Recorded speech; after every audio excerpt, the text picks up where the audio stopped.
फसलों और फलों में प्रथम स्थान कौन किसका है? तो चावल में चीन का स्थान है, कॉफ़ी में ब्राज़ील का स्थान है, कपास में चीन का स्थान है, जूट में बांग्लादेश का स्थान है, तंबाकू में चीन का स्थान है, मसाले में भारत का स्थान पहला है, काली मिर्च में वियतनाम का पहला स्थान है, केसर में ईरान का पहला स्थान है, अदरक में भारत का पहला स्थान है, हल्दी में भारत का पहला स्थान है, बाजरा में भारत का पहला स्थान है, सरसों में भारत का पहला स्थान है,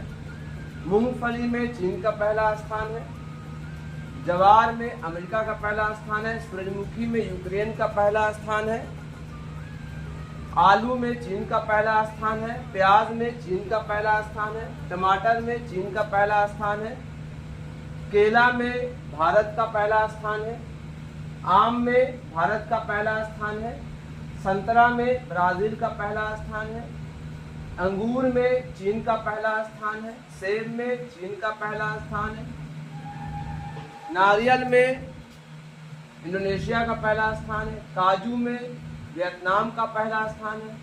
फूलों में वियतनाम का पहला स्थान है, फूलों में नीदरलैंड का पहला स्थान है,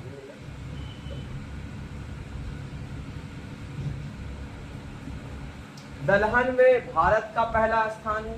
गेहूं में चीन का पहला स्थान है, मकई में अमेरिका का पहला स्थान है। इस तरह से ये क्या हुआ, फलों और फसलों के प्रथम कौन है, उत्पादक राज्य देश कौन है?